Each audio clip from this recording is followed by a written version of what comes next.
Meus queridos irmãos, quero convidá-los mais uma vez a abrirem a Bíblia, nesta referência bíblica de 1 aos Coríntios, capítulo 10, versículo de número 14, é o versículo de número 21. Segunda parte do capítulo de número 10, e ainda tem outra parte que aborda outro tema. O capítulo de número 10 é um pouco diverso na abordagem de alguns temas, muito embora seja assim, se relaciona uma parte com outra parte. Leiamos a palavra, ela diz assim: portanto, meus amados, fugi da idolatria. Falo com pessoas sensatas. Vocês julgam se é correto, se é verdade o que eu digo. Porventura, o cálice de bênção que abençoamos não é a comunhão do sangue de Cristo? O pão que partimos não é, porventura, a comunhão do corpo de Cristo? Porque nós, sendo muitos, somos um só pão e um só corpo, porque todos participamos do mesmo pão.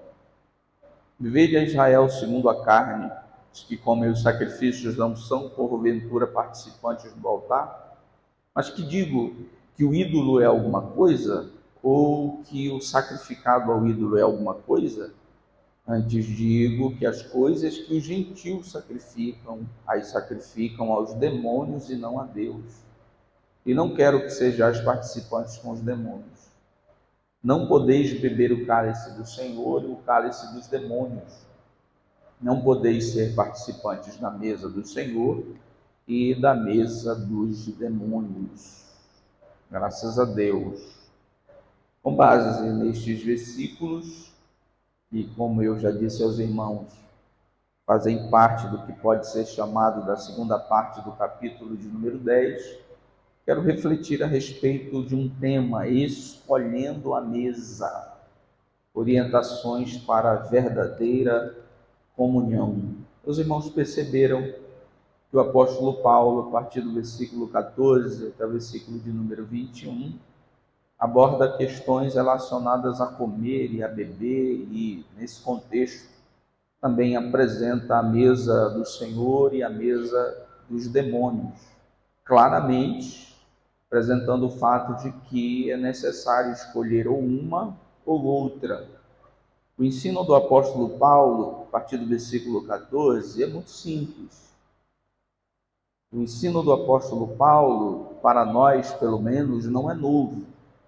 Mas é interessante nós conhecermos de maneira, na medida do possível, mais profunda, como o apóstolo Paulo ensina esta verdade.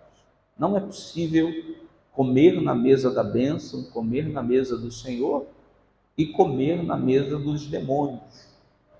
Não é possível, em outras palavras, servir a dois senhores, ter comunhão simultânea com o Senhor e com os demônios. Essa verdade é simples, essa verdade é conhecida de todos, faz parte do beabá, por assim dizer, da vida espiritual, só que precisava ser relembrada para os irmãos em Corinto. E o apóstolo Paulo faz isso de maneira muito consistente. Ele não diz apenas: olha, não é possível ter comunhão com Deus e ao mesmo tempo tentar ter comunhão com os demônios, ter comunhão com os demônios e ter comunhão com Deus. Ele exemplifica, ele constrói um método para apresentar este ensino. E o faz de maneira muito excelente, de maneira, eu diria, inclusive, perfeita. Mas antes de considerarmos isto, meus amados irmãos, eu julgo muito interessante considerar que o capítulo de número 10 é marcado por uma variedade de contextos. A primeira parte do capítulo de número 10, versículo de número 1, até o versículo de número 13, nós percebemos um contexto específico. Do versículo de número 14 até o versículo de número 21, outro contexto específico. Do versículo de número 22 até o versículo de número 33, e o capítulo de número 11, versículo de número 1, que na verdade faz parte do mesmo texto do capítulo 10, outro tema específico. O capítulo de número 10, portanto, é muito proveitoso, é muito importante para toda essa construção daquilo que o apóstolo Paulo quer transmitir para os irmãos em Corinto, especialmente relacionado ao tema da administração da liberdade. Não sei se os irmãos estão percebendo, mas nós temos continuado a tratar a respeito da maturidade com que se administra a liberdade cristã de maneira contínua. Isso porque, a partir do capítulo de número 8, o apóstolo Paulo não arreda o pé deste tema. No capítulo de número 10, nós vamos ser apresentados novamente à questão da necessidade de maturidade, orientada pelo amor aos outros, para administrarmos de maneira edificante, abençoadora, as nossas liberdades em Cristo Jesus. Capítulo de número 10, na primeira parte, apresenta um perigo, um pecado. Qual é o pecado perigoso que o apóstolo Paulo quer que os coríntios não cometam, e apresenta o povo de Israel como exemplo na primeira parte do capítulo 10, é o pecado da autoconfiança, da presunção. Tanto é que ele termina essa primeira parte do capítulo 10, no versículo 12, dizendo assim: aquele, pois, que está em pé, olhe, tome cuidado para não cair. Não seja tão autoconfiante assim. Não seja presunçoso, não seja soberbo quanto ao fato de você estar de pé. Nós temos Israel como exemplo. Israel teve uma série de benefícios espirituais e, ao invés de administrar bem esses benefícios espirituais, tornou-se autoconfiante, prepotente, presunçoso e caiu em alguns pecados. O primeiro pecado que Israel caiu foi não se contentar com aquilo que Deus deu, se tornaram cobiçosos, desejando coisas além daquilo que Deus lhes havia dado. O segundo pecado que Israel cometeu foi não se contentar com aquilo que Deus é.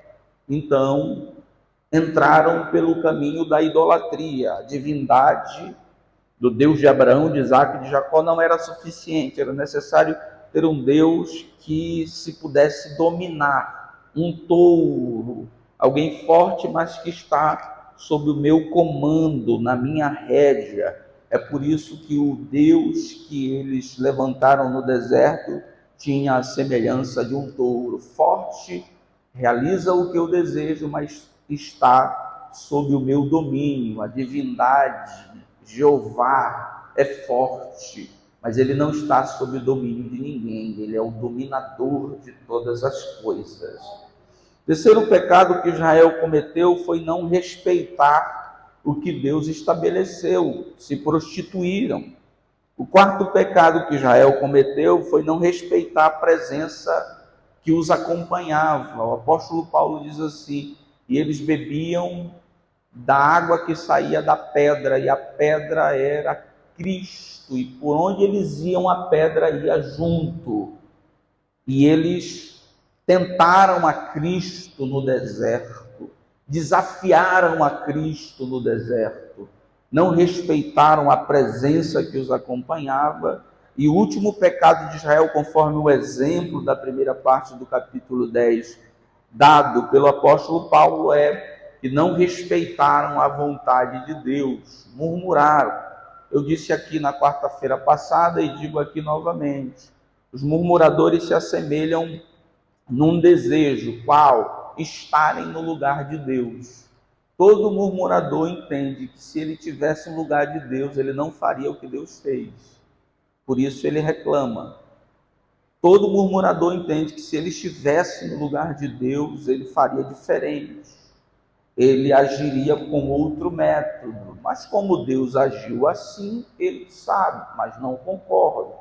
e ele espalha isso na comunidade. O murmurador tem o desejo de assumir o lugar de Deus, portanto, ele acha que pode fazer melhor o que Deus está fazendo, portanto, não é legal, não está correto, não é bom, vai dar problema, e eu preciso comunicar isso para todo mundo. Deus está levando a gente para morrer, Deus está levando a gente para ser executado pelos gigantes de Canaã, bora espalhar, está errado, esse líder não é de Deus, vamos dar um jeito, vamos salvar nossas vidas. E assim o murmurador, por muitas vezes, precisa ser executado por Deus, senão ele põe uma nação inteira a perder. Se tem um exemplo aqui de os homens que foram enviados para espiar, observar Canaã. Eles eram murmuradores, mas no meio dos murmuradores tinha dois crentes, Josué e Caleb. Chegaram logo dizendo: olha, não dá certo, Deus enganou a gente, nos trouxe para cá para morrer, nós somos uns gafanhotos perto dele, só para carregar um cacho de uva é necessário não sei quantos homens, a gente vai morrer. Josué e Caleb disse: calem a boca, pode calar a boca, não metam medo neles e vocês não escutem eles. Deus nos trouxe aqui, nós vamos entrar, a terra é nossa, porque Deus disse. Se não tiver um Josué e Caleb no meio dos murmuradores, eles põem um plano a perder, e muito rapidamente, com o discurso de defesa, com o discurso de salvação, com o discurso de que alguma coisa está errada, com o discurso de: olha, eu sou iluminado, eu preciso alertar vocês, não está tão bem quanto vocês imaginam. Esses foram os pecados que Israel cometeu. E o apóstolo Paulo, na primeira parte do capítulo 10, diz: olha, foram escritos para a nossa lição, para o nosso exemplo, para que nós aprendêssemos a não sermos autoconfiantes, irresponsáveis, presunçosos. Aquele que está em pé, preste atenção para não cair. E lembre-se, você não é tão forte para por si mesmo se manter de pé. Deus é fiel, permite a tentação, mas também dá o escape para que podeis suportar. Esse é o pecado da primeira parte do capítulo 10, que nós devemos ter cuidado. Perigo da autoconfiança. Exemplo, povo de Israel que caiu. O pecado da segunda parte do capítulo 10 é a ameaça de voltar para a idolatria. Os versículos que lemos, Paulo está dizendo aos coríntios: cuidado para vocês não voltarem para onde vocês vieram. Cuidado para vocês não serem conduzidos, enlaçados, enganados, comendo aqui, comendo ali, se aproximando do culto aqui, se aproximando do culto ali, daqui a pouco vocês estarem novamente no lugar de onde Deus tirou vocês. Cuidado com a idolatria. E o terceiro pecado que o apóstolo Paulo trata no capítulo 10, a partir do versículo de número 22, é o pecado de maneira egoísta, me conduzir, administrar a minha liberdade, sem querer saber o que os outros pensam, o que os outros acham, o que os outros têm como concepção a respeito da minha liberdade. Não quero saber, eu vou fazer o que para mim é certo, correto. E o apóstolo Paulo apresenta o fato de que a vida cristã não pode ser conduzida assim. É necessário pensar em mim, ter a consciência de que o que eu penso em fazer está correto, mas também ao lado disso pensar se as outras pessoas pensam como eu, e essa minha atitude não vai feri-los, não vai prejudicá-los, não vai causar algum tipo de obstáculo à fé. Nesse sentido é que o apóstolo Paulo diz no versículo 24: ninguém busque o proveito próprio, antes cada um o que é de outrem. Pense nos outros, não seja egoísta só porque você está certo. Pense nos outros, não seja individualista só porque você está certo. Pense nos outros, não seja soberbo, prepotente e inconsequente só porque você está certo você está certa. A comunhão cristã, eu tenho dito aqui repetidamente, tem um princípio que precisa ser alcançado. E se as nossas atitudes não alcançarem esses princípios estão erradas. Qual é o princípio? Minha atitude deve servir de bênção para a sua vida. O que eu falo, como eu me comporto, como eu conduzo a liberdade que Cristo me deu, deve servir de instrumento de edificação para a vida dos outros. Do contrário, mesmo que você esteja certo, você vai estar errado. Deu para compreender? É isto, o apóstolo Paulo, portanto, primeira parte do capítulo de número 10, perigo da autoconfiança. Segunda parte do capítulo de número 10, a partir do versículo 14, perigo para voltar à idolatria. Terceira parte do capítulo de número 10, a partir do versículo 22, cuidado para que você não fira os outros na administração da sua liberdade. Então, meus amados irmãos, o apóstolo Paulo apresenta estas coisas que são muito relevantes para a saúde da igreja, apenas no capítulo de número 10. É interessante, além de nós pensarmos nesses contextos perigosos de pecados abordados no capítulo 10, como os textos, eu diria assim, do capítulo 10 se relacionam. Por exemplo, você vai encontrar no capítulo de número 10, na primeira parte, um pecado. Qual? Idolatria. Versículo de número 7. Não vos façais, pois, idólatras como alguns deles. Na segunda parte do capítulo 10, versículo 14, novamente, fugir da idolatria. Quando nós olhamos para a primeira parte do capítulo 10, nós vamos perceber o tema da unidade, da comunhão. Eu até disse aos irmãos na quarta-feira passada, você vai ver na primeira parte do capítulo 10, se repetir a palavra todos, todos, todos, todos, todos, unidade, comunhão. Versículo de número 1, ora irmãos, não quero que ignoreis que nossos pais estiveram todos debaixo da nuvem, todos passaram pelo mar, todos foram batizados, todos comeram, todos beberam de uma mesma comida espiritual, comunhão, unidade. Na segunda parte do capítulo 10, novamente aparece esse tema. Versículo 17, porque nós, sendo muitos, somos um só pão e um só corpo, porque todos participamos do mesmo pão.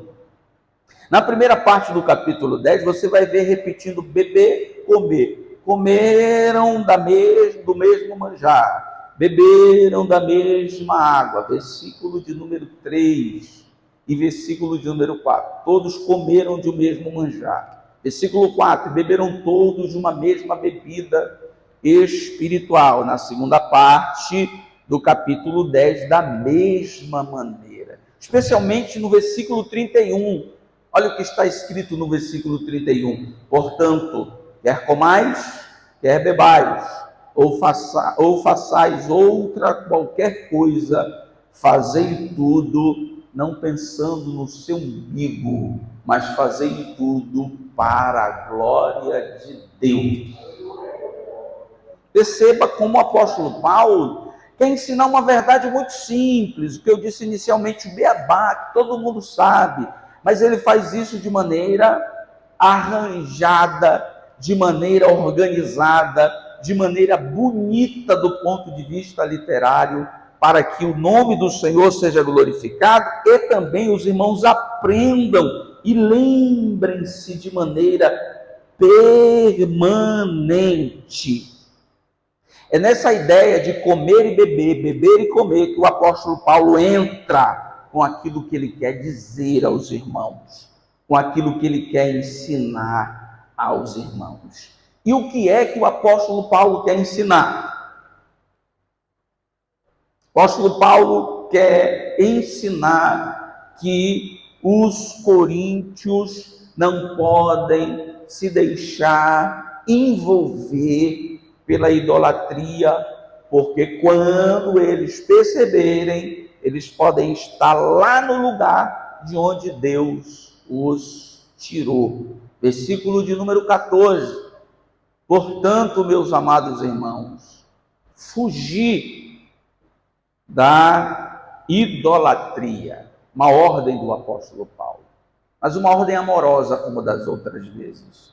Não uma ordem ignorante, abrupta, bruta. Criem vergonha, fujam, cresçam. Portanto, meus queridos, meus amados, fugi da idolatria. E esse verbo aqui no texto, fugir, não significa apenas rejeitar a idolatria.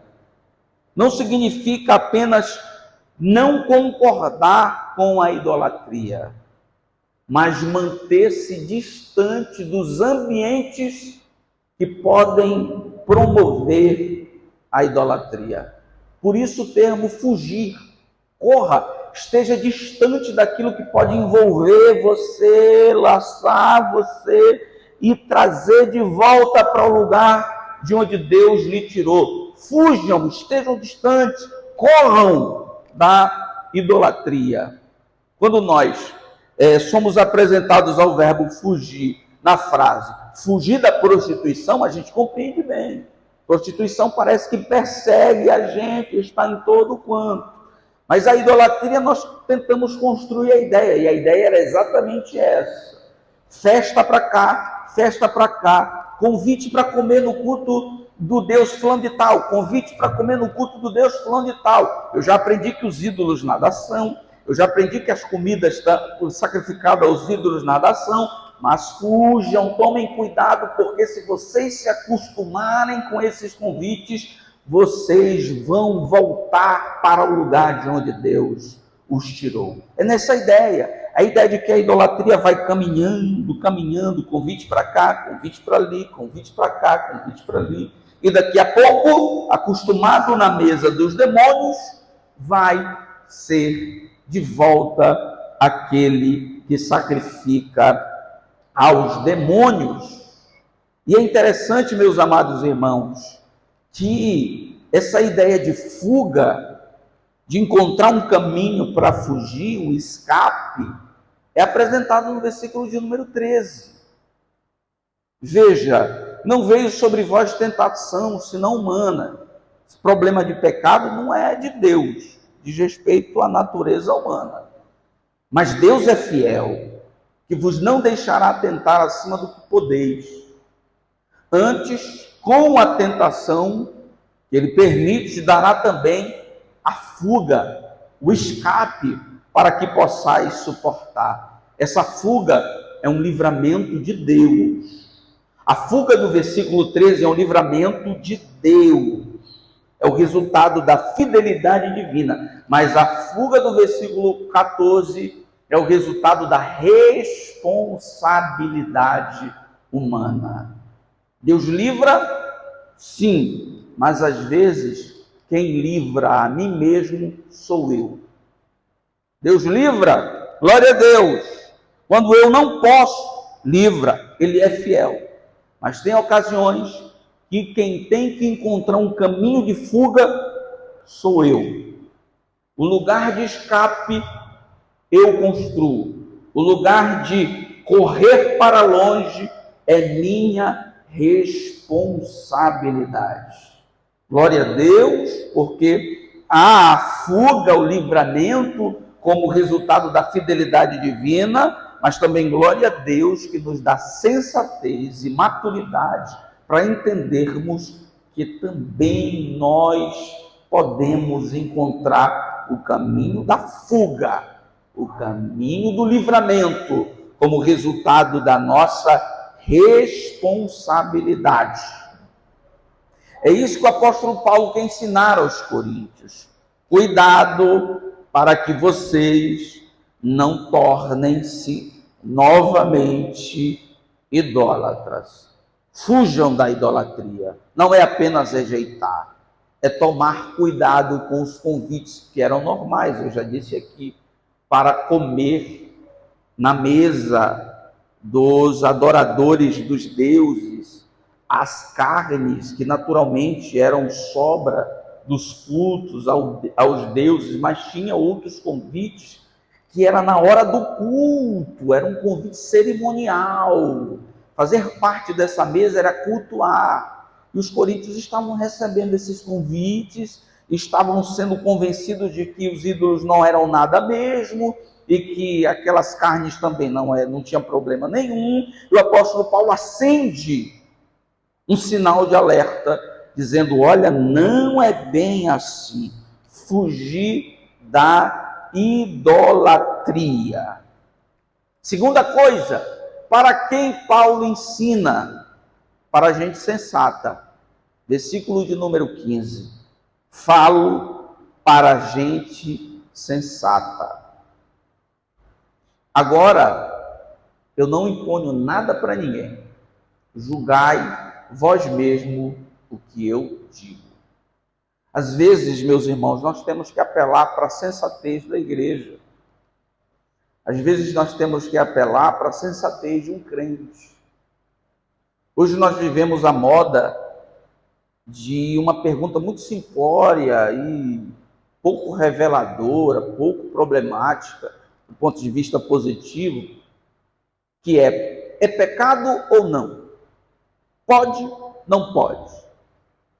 E às vezes, para não responder o que é óbvio, a gente apela para a sensatez, como o apóstolo Paulo diz, você que sabe. É tão óbvio, é tão claro, que não pode se dar o trabalho de sentar, conversar, abrir assim a declaração de fé da Assembleia de Deus e dizer que a gente sabe que ele já sabe. Portanto, para ele não sair por aí dizendo: olha, eu estou fazendo porque foi o pastor que disse que pode. Eu apelo para a tua sensatez, é você que sabe, pelo amor de Deus, esses anos todos de fé, não é possível que você saiba que pode ou não pode. É isso que o apóstolo Paulo está dizendo aqui. Estou falando com gente sensata. Eu não vou dar aqui uma de ordenador, eu não vou dar uma aqui de ditador, dizendo ou façam ou morram. Estou falando com gente sensata, gente. Vocês julgam que o que eu digo é verdade ou não é, digno de ser aceito ou não é. Existem circunstâncias do relacionamento do líder com a igreja que é necessário apelar para a sensatez.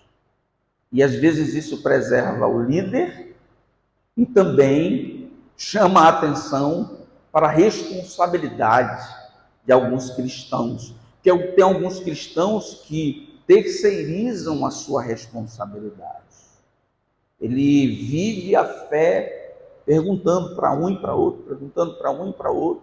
Se ele pergunta para um e ele recebe uma resposta negativa, ele deixa essa resposta negativa e vai procurar aquilo que, na verdade, ele sempre quer. Não é um esclarecimento, é uma afirmação de alguém que tem representatividade na igreja, para ele cometer o pecado dele com a mente enganada, dizendo que está tudo bem. Isso acontece muito na nossa adolescência, quando a gente se apaixona por algumas pessoas que os pais, os mais velhos, dizem: olha, não dá certo, e a gente deixa de ouvir esses que dizem que não dá certo, e a gente tenta se envolver com pessoas que dizem: não, vai dar certo, é de Deus, é isso mesmo. Tem crentes que crescem na fé com esse tipo de pensamento. É necessário fazer como o apóstolo Paulo disse: eu apelo para a sensatez de vocês, julguem aí se o que eu estou dizendo é verdade. A quem Paulo quer ensinar? Para gente sensata. Como Paulo ensina? Por meio de 3 exemplos. Primeiro, exemplo da igreja, versículo de número 16. Porventura, o cálice da bênção que abençoamos, o vinho da ceia, que representa o sangue de Jesus. Bênção aqui é uma boa notícia, uma boa mensagem. Não é a comunhão do sangue de Cristo? Quando a gente bebe o suco que representa o sangue, isso não é um testemunho público que nós temos comunhão com o sangue de Cristo? Isso que Paulo está dizendo. O pão que partimos não é porventura a comunhão do corpo de Cristo? Quando se parte o pão, quando nós comemos o pão da ceia, significa dizer que nós temos comunhão com o corpo de Cristo? Lógico, é isso que o apóstolo Paulo está dizendo.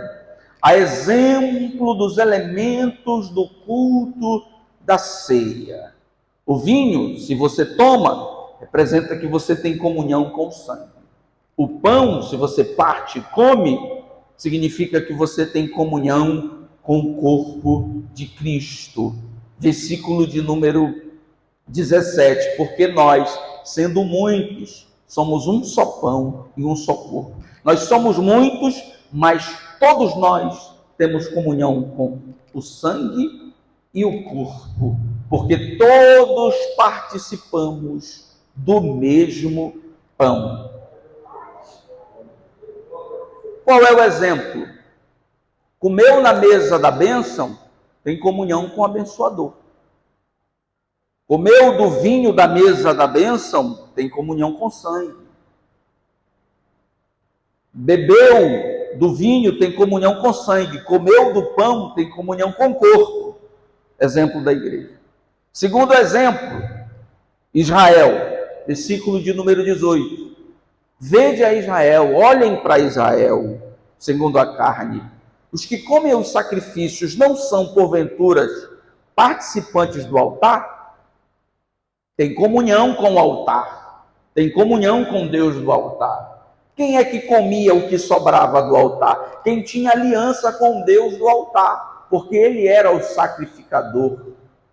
O sacerdote comia uma parte, queimava outra e sobrava outra para a família. O altar é o símbolo do pacto. O sacerdote é o homem que Deus escolheu para ofertar o sacrifício. O homem, a mulher, a família é alguém que tem aliança com Deus do sacrifício. Ora, se Israel, quem come do altar, tem aliança com Deus do altar, versículo de número 19 e 20, exemplo dos gentios. É aqui que Paulo quer chegar. Vocês conhecem bem o exemplo da igreja, porque vocês sabem qual é a ceia. Vocês conhecem bem o exemplo de Israel. Agora eu quero dizer para vocês uma coisa, versículo de número 20. Antes digo que as coisas que os gentios sacrificam, as sacrificam aos demônios e não a Deus. E não quero que sejais participantes com os demônios.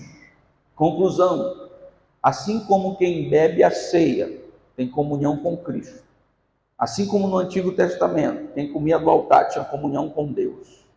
Versículo 21. Não podeis beber o cálice do Senhor e o cálice dos demônios. Não podeis ser participantes da mesa do Senhor e da mesa dos demônios. Se vocês estão comendo a oferta sacrificada no culto dos gentios aos ídolos, que Paulo diz que são demônios, qual é a lógica? Vocês estão tendo comunhão com os demônios, à luz do exemplo da igreja e à luz do exemplo de Israel. Assustador? Não. Contraria o que o Paulo disse em capítulos anteriores, que os ídolos nada são, e o que é sacrificado aos ídolos também não é nada, se dá graças a Deus, se faz isso com uma consciência madura, distante de alguém que não pensa igual. Não, Paulo não está se contradizendo, porque Paulo aqui está falando do culto. Uma coisa é você chegar no açougue de Corinto e comprar a carne que era ofertada aos ídolos. Significa nem uma coisa. Outra coisa é comer no culto, fazer parte da cerimônia, sentar na mesa da celebração. Aí o apóstolo Paulo está dizendo o seguinte: o culto aí é para os demônios. Se você come lá, você está participando da mesa dos demônios. Você tem comunhão com a mesa dos demônios. Que perceba, o apóstolo Paulo fala do exemplo da igreja, ceia, culto. Fala do exemplo de Israel, culto também, altar. Fala do exemplo dos gentios, culto também. O que o apóstolo Paulo quer ensinar com isso? Simples. Não é possível servir a dois senhores, sentar em duas mesas, ter duas comunhões, comer aqui e comer ali. É necessário ter comunhão com a mesa da bênção e só com a mesa da bênção, com o cálice da bênção e com o pão de Cristo. É necessário reavivar, é necessário firmar, é necessário renovar este compromisso abençoador com a mesa da bênção. Ainda que a mesa dos demônios seja farta, a mesa da bênção é suficiente para a minha alma. Sirvam só a Deus, comam só na mesa de Deus. Aleluia, glória a Deus. O problema não é comer a comida. O Paulo não está dizendo que a comida é alguma coisa, que o ídolo é alguma coisa. Versículo de número 19. Mas que digo que o ídolo é alguma coisa, outras versões dizem não. Ou que o sacrificado ao ídolo é alguma coisa, outras versões vão dizer não, não é isso que eu estou dizendo.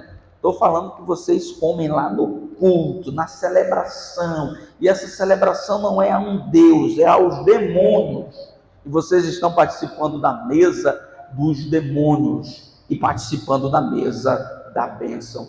Não pode, eu escolho a mesa da bênção. Quem escolhe a mesa da bênção, do cálice, do pão, que Deus nos guarde para permanecermos na mesa da bênção do Senhor. Glória a Deus, ela é farta, ela é suficiente para suprir tudo aquilo que precisamos.